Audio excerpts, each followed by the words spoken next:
कुछ दिन पहले तक राघव चड्ढा बड़े आत्मविश्वास के साथ कह रहे थे कि आज तक ऐसी कोई रकम ही नहीं बनी जो आम आदमी पार्टी और उन्हें खरीद सके। आज तक वो रकम नहीं बनी, मैं साफ तौर पे कहना चाहता हूं, आज तक वो रकम नहीं बनी और वो शख्स पैदा नहीं हुआ जो राघव चड्ढा को, आम आदमी पार्टी को या अरविंद केजरीवाल को खरीद ले। मैं साफ तौर पे अपने विरोधियों को कहना चाहता हूं। लेकिन आज लगता है कि वो रकम आखिरकार बन ही गई, वो भी किसी नॉर्मल बैंक में नहीं बल्कि बैंक ऑफ बीजेपी में। क्योंकि आज वही राघव चड्ढा न सिर्फ भारतीय जनता पार्टी के साथ खड़े दिखाई दे रहे हैं बल्कि उन्होंने आम आदमी पार्टी को भी छोड़ दिया। हमने ये डिसाइड किया that we the 2/3 members of parliament of the belonging to the Aam Aadmi Party in Rajya Sabha exercise the provisions of the Constitution of India and merge ourselves with the BJP। हम BJP में विलय करते हैं।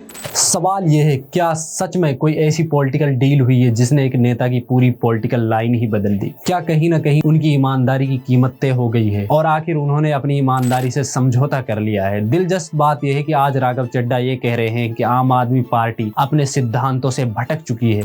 जिस आम आदमी party को मैंने अपने खून और पसीने से सींचा और अपनी जवानी के 15 साल दिए, वो आम आदमी पार्टी आज पूरी तरीके से अपने सिद्धांतों से, अपने मूल्यों से, अपने कोर मॉरल और वैल्यूज से भटक चुकी है।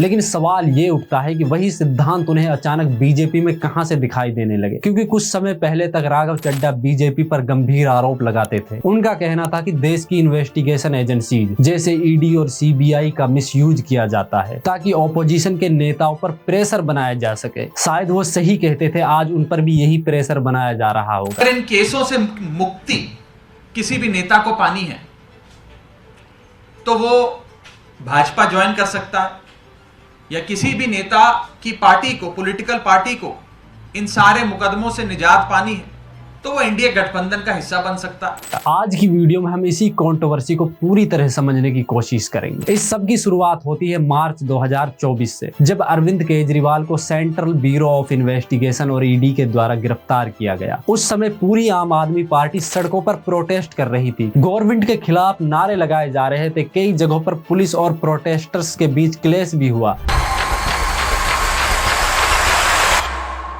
लेकिन ठीक उसी समय राघव चड्ढा आई सर्जरी के नाम पर लंदन चले जाते हैं। अब आप ही सोचिए, एक तरफ पूरी पार्टी सड़कों पर उतरकर प्रोटेस्ट कर रही है और दूसरी तरफ उसी पार्टी के बड़े नेता विदेश चले जाएं, तो इसे आप क्या कहेंगे? उस समय भी ये बताया जा रहा था कि आम आदमी पार्टी और राघव चड्ढा के बीच सब कुछ ठीक नहीं चल रहा और कई पॉलिटिकल एक्सपर्ट ये भी मानते हैं कि राघव चड्ढा लंदन गए उसी दौरान शायद बीजेपी और इनके बीच किसी तरह की पॉलिटिकल डील हुई होगी। इसी दौरान एक तस्वीर भी सामने आती है जिसमें राघव चड्ढा यूके की मेंबर ऑफ पार्लियामेंट प्रीत गील के साथ दिखाई देते हैं। इस तस्वीर के सामने आते ही अमित मालविया, जो BJP national IT cell incharge हैं, राघव चड्ढा पर गंभीर एलिगेशंस लगाते हैं और वो सवाल उठाते हैं राघव चड्ढा का प्रीत गील के साथ आखिर क्या संबंध है। यह भी आरोप लगाते हैं कि प्रीत गील का संबंध खालिस्तानी ग्रुप से रहा है। अमित मालविया ये भी कहते हैं कि इस पूरे मामले की प्रॉपर इन्वेस्टिगेशन होनी चाहिए। इसके अलावा वो ये भी सवाल उठाते हैं कि राघव चड्ढा अपनी आई सर्जरी के लिए यूके क्यों गए,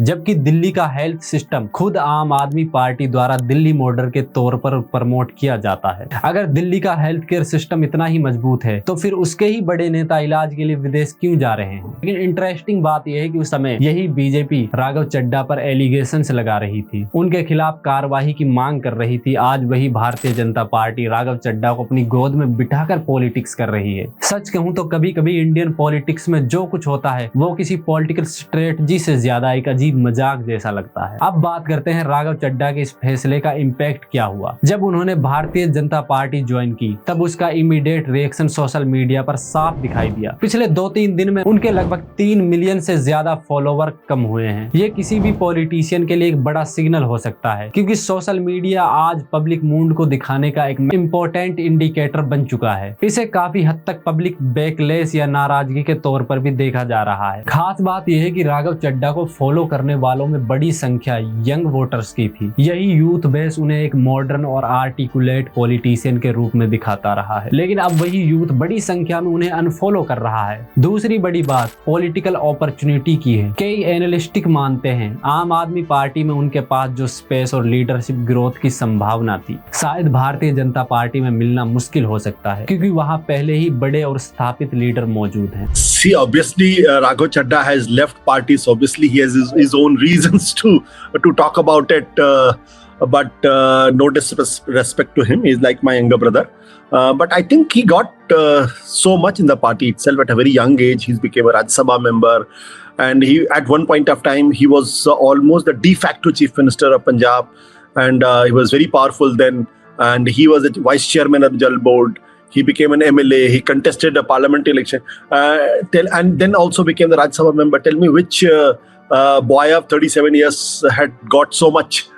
अगर फ्यूचर में आम आदमी पार्टी नेशनल लेवल पर एक बड़ी पॉलिटिकल फोर्स बनती तो संभव था कि राघव चड्ढा उस लीडरशिप रेस में बहुत आगे निकल सकते थे, लेकिन अब वही पॉलिटिकल लैंडस्केप पूरी तरह बदल चुका है। इसलिए ये भी कहा जा रहा है कि जिस पॉलिटिकल पीक तक पहुंचने की संभावना कभी दिखाई देती थी, शायद अब वहां तक पहुंचना पहले जितना आसान नहीं रहेगा। ये तो हुई राघव चड्ढा की बात। अब बात करते हैं दूसरे पलटू राम की, अशोक मित्तल। अशोक मित्तल पेशे से एक बिजनेसमैन है और लवली प्रोफेशनल यूनिवर्सिटी के ओनर। रिपोर्ट्स के मुताबिक इनकी यूनिवर्सिटी में लगभग 35,000 से ज्यादा बच्चे पढ़ते हैं, जो इसे देश की बहुत बड़ी यूनिवर्सिटी बनाते हैं। लेकिन यहाँ एक सवाल सीधे अरविंद केजरीवाल से भी पूछा जा सकता है, आखिर अशोक मित्तल को मेंबर ऑफ पार्लियामेंट क्यों बनाया गया था? उनके पास ऐसी क्या क्रेडिबिलिटी थी? कोई स्ट्रॉन्ग पॉलिटिकल बैकग्राउंड था? कोई पब्लिक मूवमेंट था? फिर कहीं ये कोई पॉलिटिकल बारगेनिंग तो नहीं थी कि फाइनेंशियल सपोर्ट के बदले राज्यसभा का टिकट मिल गया? अगर ऐसा है तो ये भी बहुत बड़ी पॉलिटिकल मिस्टेक थी, जिसकी कीमत आज आम आदमी पार्टी चुका रही है। जब राघव चड्ढा को राज्यसभा के डिप्टी लीडर के पद से हटाया गया था, तब उनकी जगह डिप्टी लीडर बनाया गया था अशोक मित्तल को, और वही अशोक मित्तल बाद में राघव चड्ढा के साथ जाकर भारतीय जनता पार्टी ज्वाइन कर लेते हैं। दिलचस्प बात यह है कि बीजेपी ज्वाइन करने से लगभग 10 दिन पहले अशोक मित्तल के घर पर ईडी की रेड पड़ती है। अब ये सिर्फ कोइंसिडेंट था या प्रेशर पॉलिटिक्स का एक और एग्जाम्पल है? ये सवाल भी उठना चाहिए, क्योंकि ऑपोजिशन के कई नेताओं ने पहले भी आरोप लगाया कि इन्वेस्टिगेशन एजेंसियों का इस्तेमाल पॉलिटिकल प्रेशर बनाने के लिए किया जा रहा है। दूसरी तरफ हरभजन सिंह का एग्जाम्पल भी सामने आता है। एक बड़े नाम वाले क्रिकेटर होने के बावजूद मेंबर ऑफ पार्लियामेंट के तौर पर उनका योगदान लगभग 0 रहा है।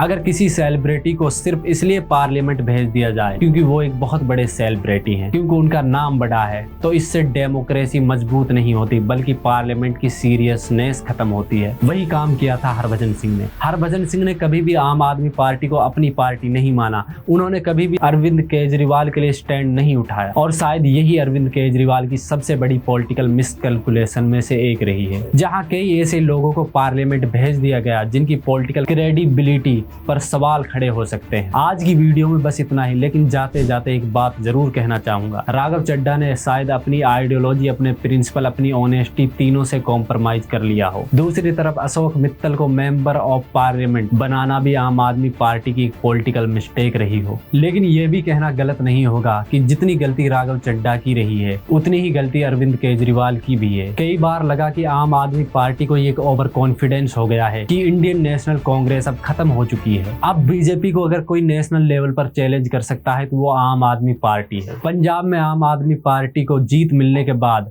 आम आदमी पार्टी का जो तेवर था वो एकदम बदल चुका था। वो कांग्रेस को कुछ मानती ही नहीं थी। लेकिन आज रियलिटी ये है कि वही बीजेपी आम आदमी पार्टी को एक ऐसे मोड़ पर खड़ा कर चुकी है जहां ये सवाल बन गया है कि आखिर आम आदमी पार्टी किसकी है, अरविंद केजरीवाल या राघव चड्ढा की। बाकी दोस्तों, आपको क्या लगता है? अपनी राय जरूर बताइए, और वीडियो को देखने के लिए आपका बहुत बहुत धन्यवाद।